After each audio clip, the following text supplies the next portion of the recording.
insight and have a discussion about that in 25 minutes or half an hour. So that will be the rest of our time together.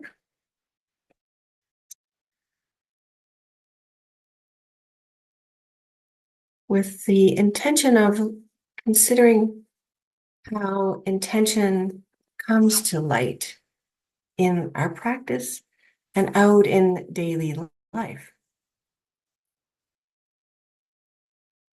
The word intention means to aim or plan, if we look at it from a dictionary definition. It's to be deliberate about something, to choose. And as a practitioner, though, by its very nature, there could be sort of a clinging to this simple definition. So rather, the invitation here is, instead of grasping, to lean in to openness and intention. And in practice, like we just shared together, when we invite the simplest of intentions to be in awareness, to be aware of the body, of sensations,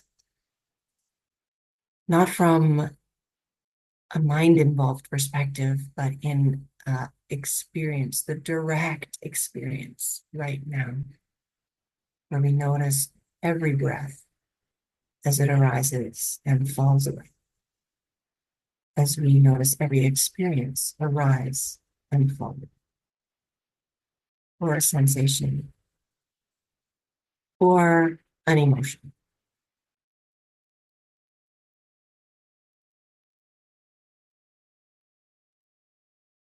And there becomes an opening and an opportunity for us to notice where attitude arises. And attitude becomes a very important part of practice. I recently have been listening to talks by Ajahn Viradamo with Tisarana Monasteries, the abbot there. And one of the talks which really resonated was one from a retreat back in 2021. And he says that as practitioners, there's a lot of concern for attitude. Do I have, as it says in practice language, right attitude? And Ajahn Viradamo invites us to have kindness rather than control, to have curiosity rather than dogma. Curiosity keeps us attentive. Dogma, or something that is laid down, or an expectation, an edict even, that's a technique that, in his words, is incurious. It lacks curiosity. So when we invite kindness, curiosity, and then that big thing called acceptance, what becomes possible in our practice, in our intentions, and certainly in the insights that we are then open for having arise. In traditional teachings, really, there's much intent, and there's much to be intentional about, whether it's the precepts, which are all foundationally about non-harming. There's a very ethical intention, the root of Buddhist precepts and of living a Buddhist life. The Eightfold Path is a foundation of intentional living, just as the precepts are. Right understanding, right intention, right effort, right mindfulness, right concentration, and then the interconnectedness of the mental discipline factors, right speech, right action, right livelihood, meant to guide us in bringing practice into our lives. Of course, in the traditional sense, to guide monks in their very disciplined life in the monastery, but an openness for our practice to bring these off the cushion. And that's where open-heartedness, curiosity, and non-judgment create a space of mindfulness out in daily life as we move off the cushion for all that arises.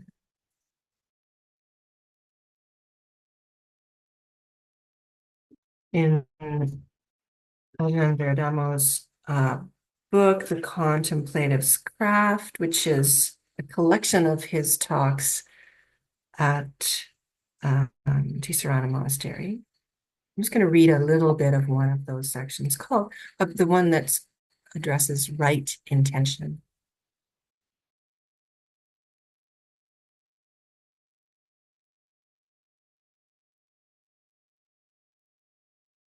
So assuming that you've gained an understanding through the knowledge of right intention, or right understanding, where we bring the practice into our lives, we see our negative habits, we notice how those impact us, and through studying the Buddhist teachings, we make an effort to bring those negative habits into an accord for more ease. So that implicit knowledge is your right understanding. I'm paraphrasing a little bit here. And right understanding ensures that your thinking mind will be in line with the Dhamma when those unskillful habit patterns come up again.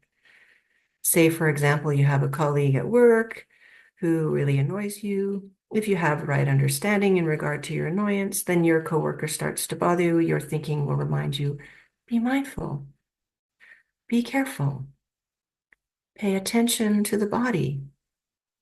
So there's a thinking process going on that isn't random, impulsive, or reactive. This kind of experientially acquired knowledge is what leads to right intention. As you gain implicit knowledge into the way your mind works, and we do discover how our mind works through practice, and applying the Buddhist teachings, your mind begins to incline in a new direction. I used that word lean towards a minute ago. It now inclines towards renunciation, harmlessness, and goodwill towards oneself and others. So this is again from Ajahn Verdhamo's writing. So how might, he says, I set a right intention? Let's say that I begin to notice that I'm habitually critical and judgmental of myself and others because I realize how much suffering this creates. I make an intention to notice the arising of these recurring judgments and then give up that behavior. So with applied attention and intention, which are based on my insights and the desire to be free from suffering, I slowly abandon my unskillful habits and acquire more skill in living a truly wholesome life. There is more on that chapter where he says that we know that it's not just, I intend and there it is. It's a constant practice. It's a constant invitation. It's a constant arising and falling away. And that is where our practice comes with us off the cushion into our daily life.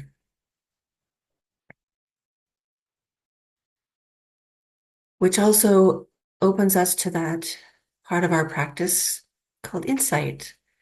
Vipassana meditation is insight meditation. Its intention, if there is an intention or an aim, is that discovery, that exploration of insights, with, of course, the intention there being freedom, nothing more than freedom and liberation and more easefulness. Some of you were able to attend the last retreat that the Dhamma Buddhist Society was able to host at Edenvale. Was that 2 years ago, I think, with Jayanta? I remember asking her during one of the question periods, is there a way that we know it's insight and not this thing that we are quite often doing, which is storytelling and, grabbing for meaning and trying to define it, because the phenomena is the mind. That is what the mind is. How do we know it's really insight in that place? And Jayanta answered fairly simply with what distinguishes insight from storytelling or us running off down the train track or something we want to believe, is there is an aha that happens where you experience that aha-ness for yourself, which distinguishes insight from story. And having experienced that, I know I've experienced myself.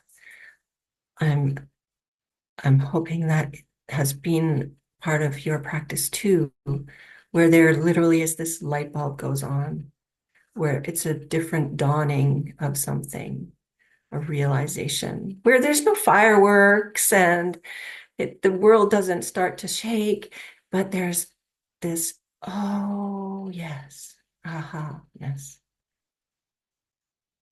without a grasping for it, but just this dawning of it. And when we are in awareness to watch things arising and falling away, to the hard challenge of letting things go, to the hard challenge of accepting that which is, that which we may not want to be is, right? Because life has challenge. When we see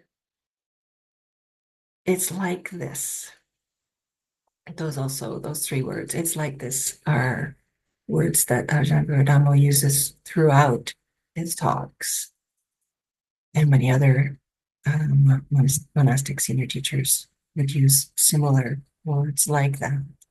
It's like this. And it's like this is what opens us to liberation and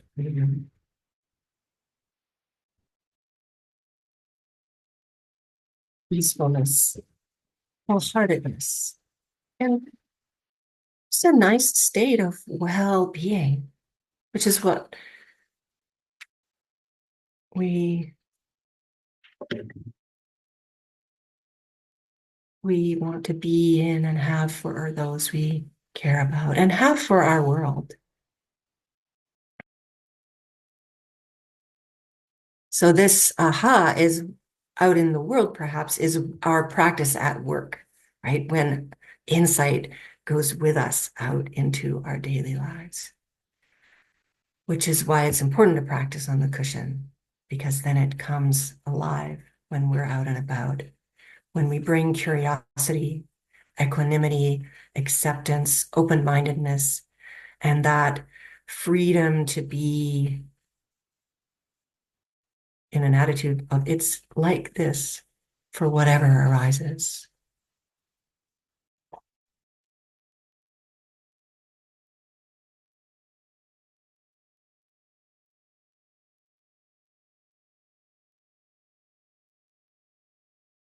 Some years ago, my partner and I were really fortunate to travel to Africa And I had dreamt of going to Africa since I was about 3 years old when the films in the Born Free series were famous, popular. I'm dating myself now. Um, and we decided to involve activity in our trip to Tanzania, and we decided we would climb Mount Kilimanjaro, which is the tallest mountain in Africa.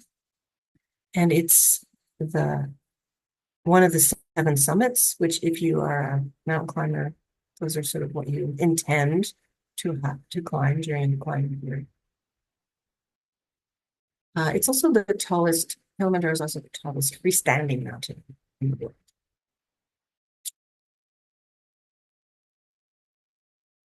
We were also able to go on a safari to the Maasai to the Serengeti, and the Umbo Crater.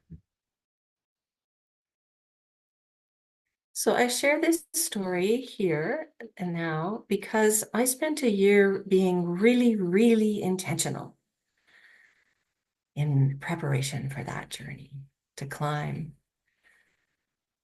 I went to training sessions um, with a fitness trainer at the gym to be able to carry a pack, to be able to climb up a mountain for a week, to walk in hiking boots every day. I walked to and from work. I read, I researched, I packed and unpacked. And one thing that I did really without knowing, but it came to light, was I packed my practice. Because when you're in a new place, whether that place is Africa, whether that place is another community that you're in, going to a new friend's house, somewhere local or far away, we don't have any control over a new environment. All kinds of things arise that we can't control, right? The food, the sounds, the setting, the dust, so much dust in Africa. And I don't say that because I'm a clean freak. It literally is in everything. And what opened for me in that period of time was this being in awareness through my body. Because the one thing that starts to happen when you are climbing at high altitude is a shift in what you're aware of in your breath. So I really discovered breath awareness in a very different way. And this essentially was the foundation of mindfulness right before me to practice throughout the climbing. The first factor of mindfulness, awareness of the climbing. And it turns out that this notion of attitude, as Ajahn Dhamma talks about, this important aspect of practice, is also really important at high altitude. So when you start climbing at Mount Kilimanjaro, it's about 6,000 feet, which for those in the Sunshine Coast is like Mount Elphinstone's peak, and for those in the Lower Mainland, that's like Grouse Mountain's peak, around 6,000 feet. So you're already starting there, and you make your way to 19,000 feet to the summit of Kilimanjaro. And you can start to feel the effects of high altitude anywhere at above the 6,000. A lot of people start to feel it around 8,000, which would be like when you go to Mammoth Mountain in the high Sierras, where it starts to get even more of high altitude situation. And at its most extreme, high altitude sickness is very serious because acute mountain sickness, which is its most extreme, can lead to cerebral or pulmonary edema, which impacts your brain and your lungs. So it became really clear by the fourth day on the mountain that Nicola was really struggling. This was when I say it became clear to my partner, Arthur, and to our guides, and to our team of 9 porters that I was struggling. And what this looks like when you have high mountain or high altitude sickness is you can't catch your breath, you slow right down, you can't sleep, you can experience heavy nausea and a lot of vomiting. It's not a pleasant state. And those are just, can be mild inconveniences and you press forward. But when your mind starts to neutralize, not through your own choice, like when we intentionally practice, but when the body is starting to be impacted, as mine was, there was no normal Nicola deciding to argue with them. No, no, I'm going to press on. We just need another 20-minute nap. We need another energy cookie. We're just going to press on. There was not, it was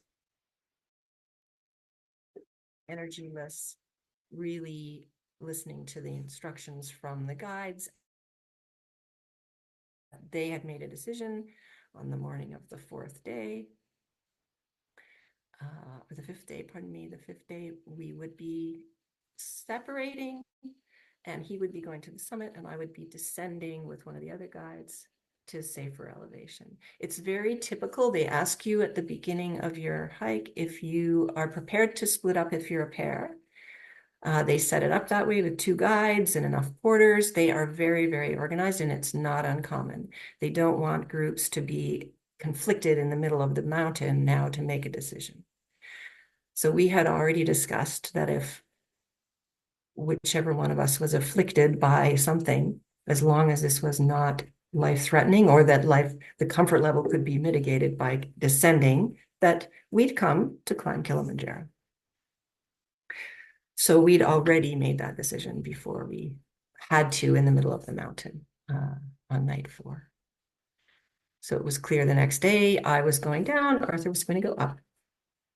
So they had already packed and split the gear and it was already, and it was really, really interesting to be in awareness of this.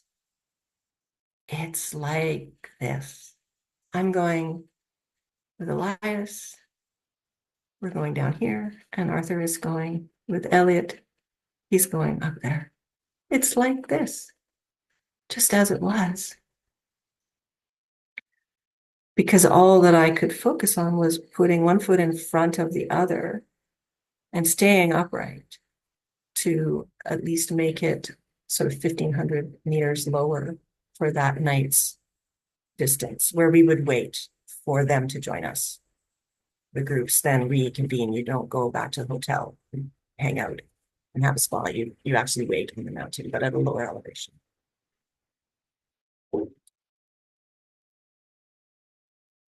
And then we reached the elevation where we would stay for the night, where it was a little bit more comfortable. So the pounding in the back of my head, literally like a sledgehammer, was still there, but a little fainter. And the nauseousness had subsided. I could actually keep a meal down. They serve you on the side of the mountain in the middle of Kilimanjaro. They serve you little tiny pancakes with honey.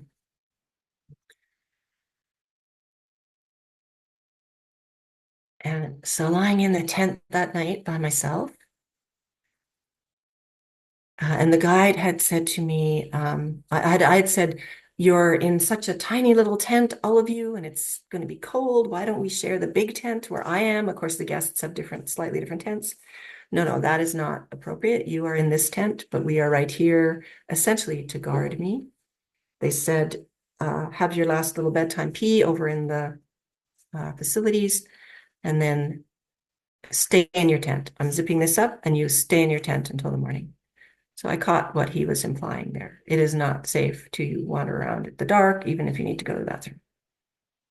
This is why you pack what everyone says on your list, especially as a woman, a pee jar.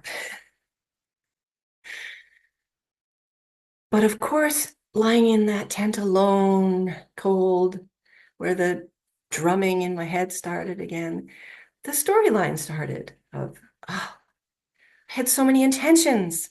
I had so many plans. I really wanted to reach the summit. So much money, so much training, so many years of waiting. And then there was this sort of awareness of, okay, that is not serving me. That's really not serving. That is a story. And that is a choice. So I was really aware of this negative mental chatter that you can just go away. Thank you very much. I lay there, not expecting anything else other than to just wait for morning, really. But this little tiny other narrative started, which was,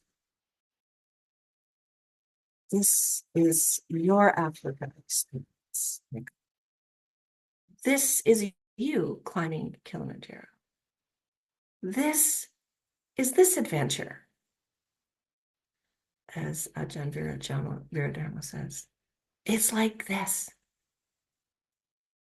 And that grew louder. It spread across my whole body. And I could feel nothing more than gratitude for being there, for having a tent full of cold, freezing cold guides next to me who were doing their utmost to protect me, to care for me. One of the guides had his son along as a porter. Our whole week had us surrounded by this feeling of family and caring, and that they were so compassionate for my obvious altitude suffering.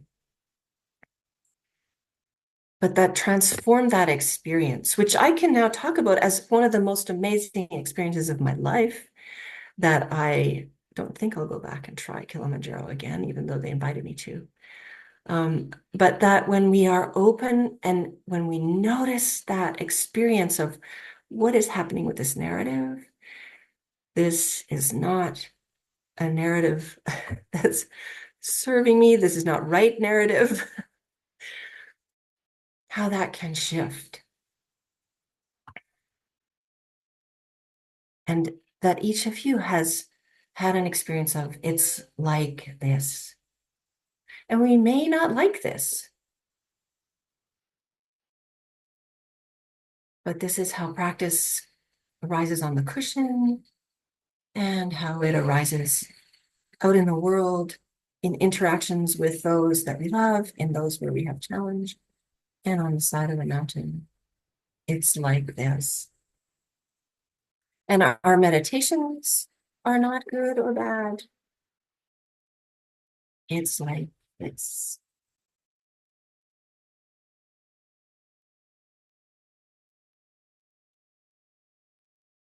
Things are without narrative, without judgment. They need be without a storyline.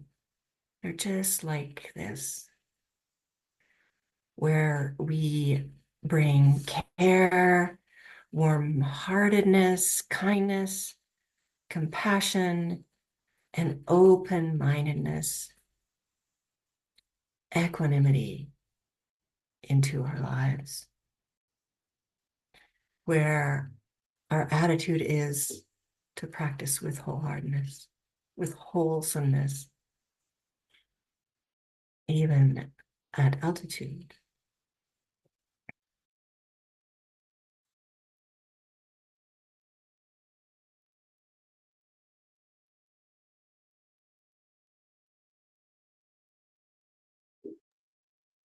Thank you, Nicola. Thank you very much. Thank you, Jean. Thank you, everyone. So we have a couple of minutes left, which I've left for, we will conclude with loving kindness. I'm not a practice in loving kindness, so I've allowed time for that. But there's an opportunity now for any observations, perhaps of your own insight experience, which would be a short recounting so that we could hear from a few people. Or what sparks in your thinking when you think of intention as curiosity and kindness, as wholesomeness. So whatever arises that you feel comfortable sharing, about that place of aha, or this place of curiosity and intention. You just raise either your little hand or your hand, and I can invite you to share.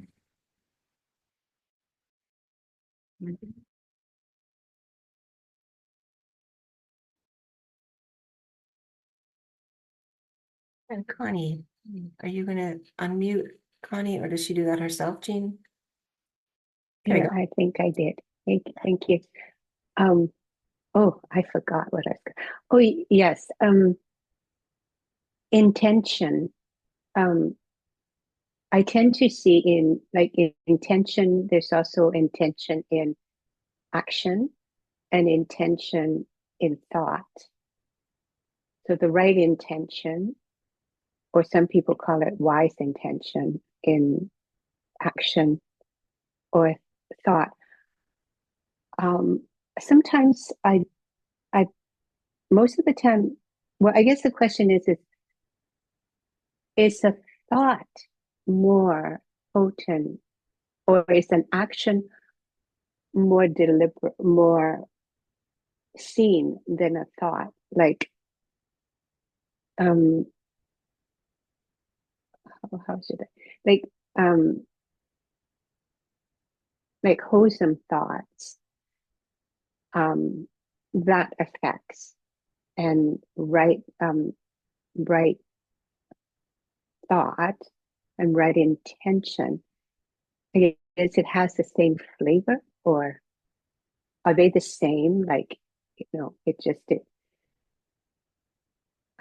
not sure if I'm getting the right, because I see them different. Like how, I guess, which is more important, the thought, right intention? Because intention is an action, or is it? Maybe that's the question. Does that make sense? You're nodding your head, Barb. Did you want, maybe you contribute to the conversation. Yeah, this is not me really answering the questions. It's our own observations, our own practice. If you're comfortable with that, Barb, I don't want to put you on the spot. Um, well, Connie, I just had a thought while you were speaking that um, a thought, has to be very carefully constructed into an intention. I mean, there's so many complexities to an intention as opposed to just, a simple thought like, while I was meditating, Nicola's beautiful body scan and everything, this is the thought, okay, oh, my shoulder's not aching right now, no intention there, right? Just a thought. But I think you're right that an intention also has it has the beauty of having had reflection and contemplation, and it's full of all the things that Nicola was reminding of us, our eightfold path and our seven factors of awakening, and our you know all the aspects of Buddhism that we study all the time. Just it's embodied, embedded with values and with compassion and forgiveness and right energy and patience and concentration, and then it's also very, very loaded with equanimity, which is what Nicola's story was about. This is just me making stuff up off the top of my head, by the way. But just that equanimity, that your intention may not uh, actually go anywhere close to what the story in your mind was. My intention is to achieve something very beautiful. And she did achieve something very beautiful, but it wasn't the way she thought it was going to go. But sometimes, like, I had the intention to work on a very big eco project and help this young woman. And my intention was to be super honest with her, but it didn't turn out. She didn't take my commentary to her the way I intended it. So then I have to backtrack and say, what was that wise effort? Was that wise speech? How can I modify my intentions so that she can hear it the way I intended? So anyway, those are just some random thoughts that are coming to me. Thank you, for Nicola, for letting me. I'd be Thank curious you to hear both. what Connie's Thank thinking. you. Yeah, thank you for sharing, Barbara. Yeah, I see what you mean with it. And I'm trying to put into words what my query is. And I think I still feel, and maybe this is where I get tripped up because I can do the metta or, and say, may my thoughts be wholesome, may my intentions be pure. Um, and so in that context, as you're saying, Barbara, it's like, it's for me, like it's to calm me and calm down. And it gives me a sense of well-being. But when it get put into action, which sometimes um, may or may not be, like a peaceful communication or a peaceful exchange. Yeah, so I think there's a lot of skill in right intention, isn't there? Like that you need to, I know, like your Barbara is saying, you tried this way, it didn't work, and then you fine tune it, and then perhaps, you know, um, doing it a different way. Yeah, That is the those are practice. nice. Yeah, and it's also good to, yeah, exactly. That is the Thank you. practice. And Hmm. all those pieces that guide us, as Barb said, wise speech, wise action, they work hand in hand. Absolutely. Yeah. Hmm. I want to open the space to Jean. Yeah, Jean. I haven't articulated in my mind what I'm going to say, which is maybe a good thing. But I guess I'm sort of playing with, intending to do something or act to do something is kind of like planning. It may be more action oriented and maybe looking towards a concrete result. I remember talking to Gianna years ago. It was like, it's okay to plan, which there's some intention in that, but then you have to let go of it and let whatever happens happen, right? So I like what you're talking about. Intending is sort of inclining towards, just like our practice is heading in a direction without anticipating or seeking a particular result. So I like the intention being more qualitative, kind of like embodying, what's the nature of my attention? Do I want to act with kindness, with clarity, with compassion? So maybe that would be, in terms of practice, a better intention. I mean, we have like two levels in which we operate. In everyday life. We do plan, we do intend to do certain things. And actually, informed by something that happened to my mother-in-law a few years ago,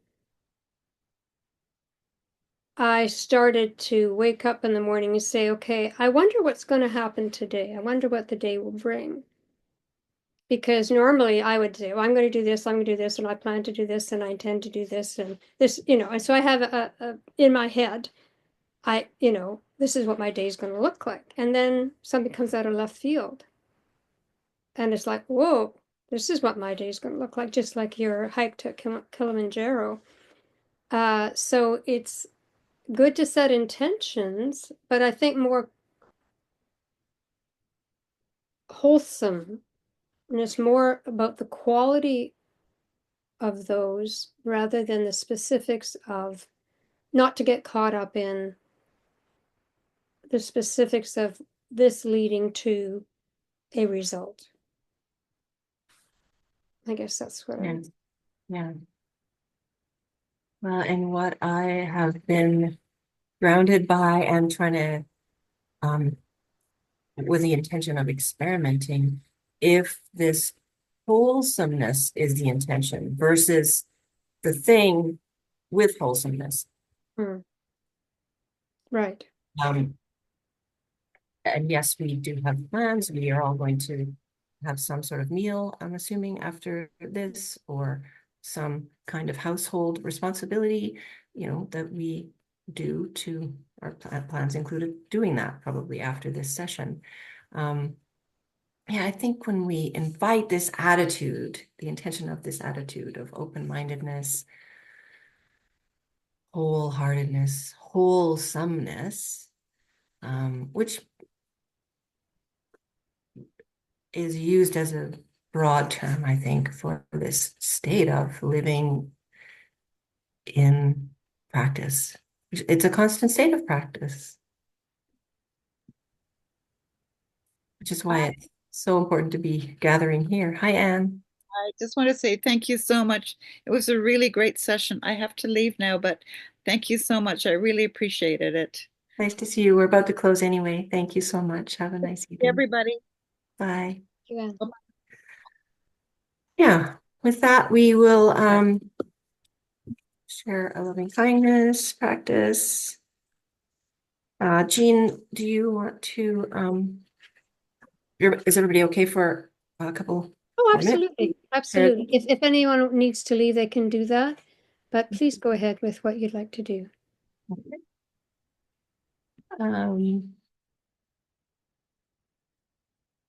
So we will do two things. I'll lead us through a little part of a metta practice, and then we will together, or I can read the loving kindness from Anagarika Dhammadina's translation, which this sitting group is familiar with.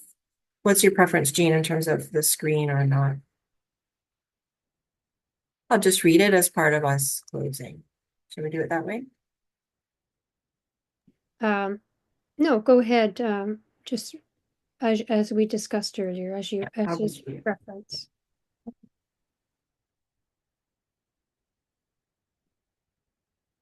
So thank you all for being here this evening. Start to really, again, notice who's here. I don't know if the people who are off screen are able at this point to jump on screen or not. No pressure. I know there's things happening in people's homes or spaces or internet service. Just noticing who's here, who was able to be here, sending warm thoughts to this community. Together, we create this space. Thank you to the people behind the scenes at the Dhamma Buddhist Society who organize it each week and bring us together and facilitate the Zoom link and the logistics. Maybe there's someone you can bring to mind that also helped you to attend tonight. Somebody looking after some other part of something in the house. Somebody that you want to send kindness, warm-heartedness to. And then noticing on the screen who is to the right, the left, above, and below, who's around you, and that will be different for each of us. Really sending them warm-heartedness, kindness, wishes for well-being, wishes for ease, wishes for wholesomeness. And I'll share Anagarika's translation of loving kindness. Let me be free from greed, hatred, and delusion. Let me be selflessly giving, understanding, and insightfully clear. My heart is filled with loving kindness. Every cell of my being is filled with loving kindness, and I am protected. I am sending out loving kindness in all directions, north, south, east, and west, to all points in between, above and below. Loving kindness, reaching out to the corners of the universe, touching all animate and inanimate things, touching everyone, touching everything. The whole universe filled with loving kindness. And I shall receive loving kindness from all beings without exception. Loving kindness to all. loving kindness to all, loving kindness to all.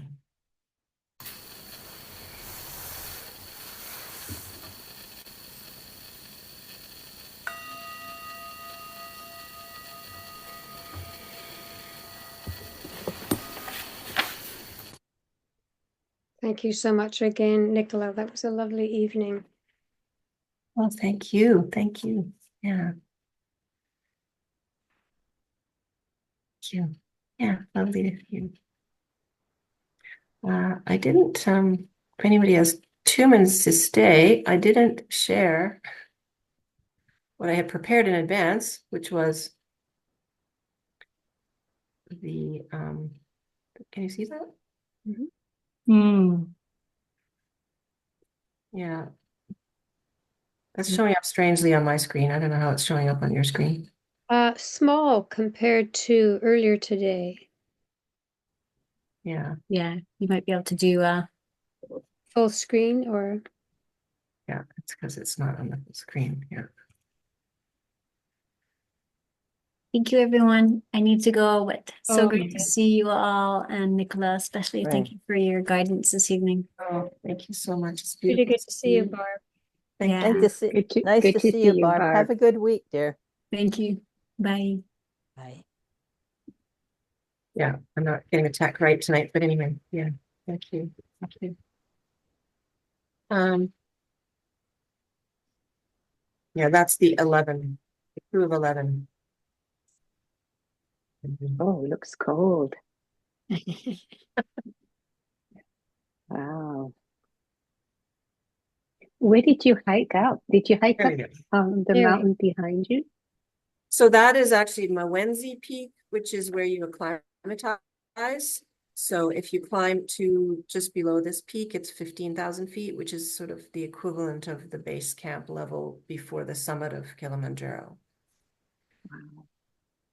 So they do this as the training. Can you manage to climb this and come back down and stay 2 nights at this level where the tents are, which was our acclimatization?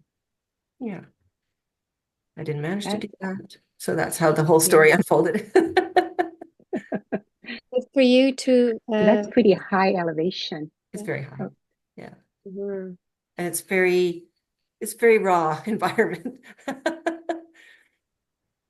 Good for you to work towards that.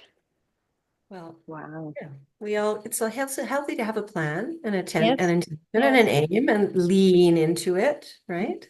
Mhm. Well, thank you, ladies. Thank Really you very thank you, much. Jean, for making Yeah, this that really possible. was Thank a you pleasure. to Laura, who's not Thank you here. for leading us, Nicola. Oh, you're welcome. You're welcome. Thank you very much, Nice to see you. Nicola. Take care. And- Good night. Good Okay. night. Good night.